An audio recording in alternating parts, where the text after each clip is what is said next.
Hey, what's up? It's Cole, and today is the Moon Knight episode. I'll just reiterate again, in case you forgot or you don't know, you didn't care, weren't paying attention, that Moon Knight is my favorite comic book superhero, and mostly that is because of this series that I'm going to talk about. I'd love to ramble on and on about, his other series. He had a series that started in the 80s, right at the beginning of the 80s in 1980 that ran through, and then he had a second very short-lived series called Fist of Khonshu. The first one was just called Moon Knight, that ran for 6 issues, and then there was Mark Spector Moon Knight, which started in 1989, ran into the early 90s, and then there wasn't anything for a long time until 2006. I'm not sure why Marvel thought the time was right, don't care, just glad it happened, and he was revived by writer Charlie Huston, who is actually was a novelist, still is, obviously that's his main thing, and has done some comics since then, but it was really his first foray into comics.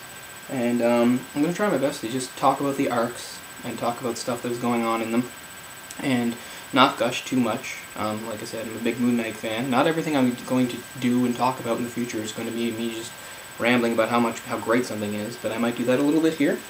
So that's just a little bit of a disclaimer, sorry. Not that I loved everything. Alright, let's get into it. I think I said that when it started off, it couldn't have gone better as far as art goes because David Finch was doing it. And there is issue number 3. That's not very good. Okay, that's a little better. And it's nice because it gives you a little tiny bit of backstory into Moon Knight's history, if you didn't know, because you have some characters talking about his past, which is nice.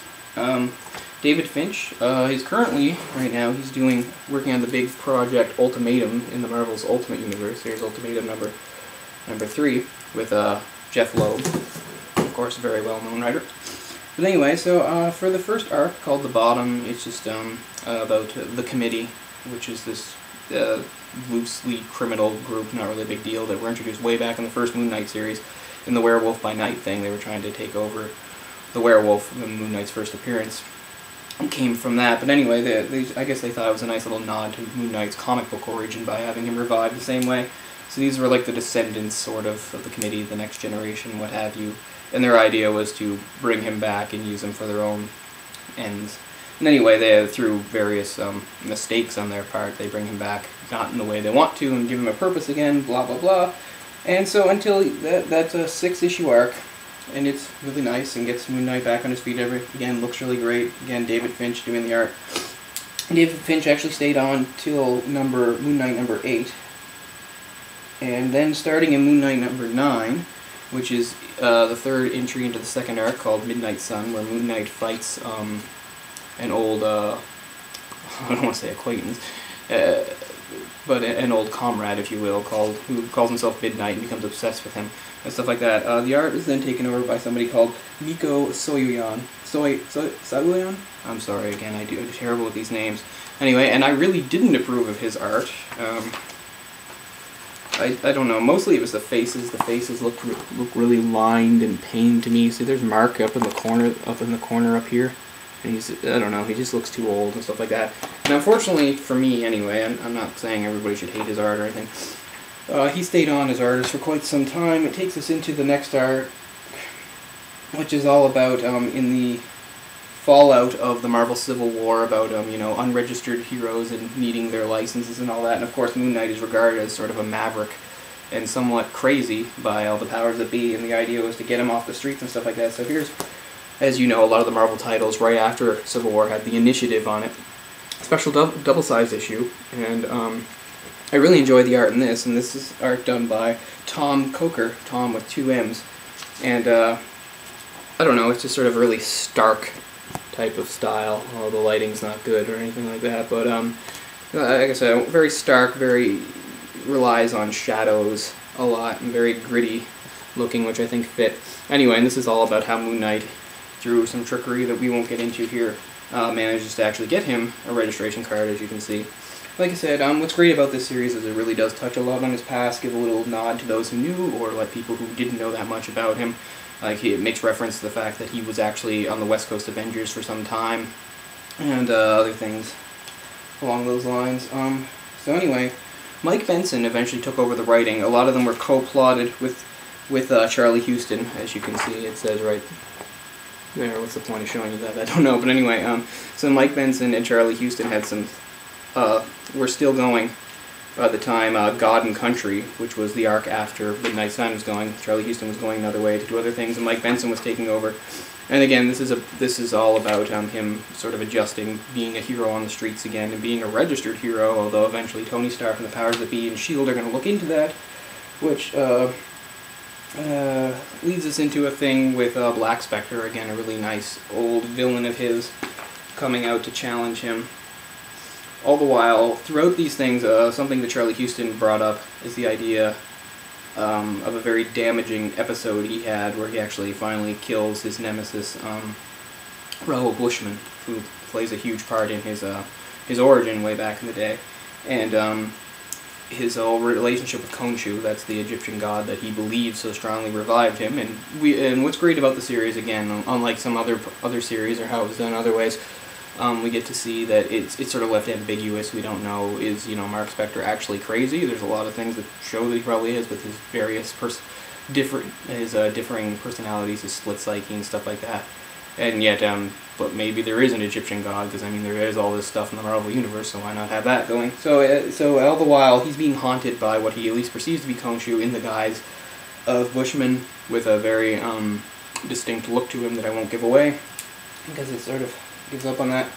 Anyway, eventually, after God and Country, the Thunderbolts team, headed by Norman Osborn at the time. Remember, we're not up to Marvel continuity yet, so Osborn isn't supreme wielder of power like he is now in Dark Reign, but he still has the Thunderbolts, a bunch of psychopaths that he can unleash, and he eventually sicks them on Moon Knight. He wrestles control.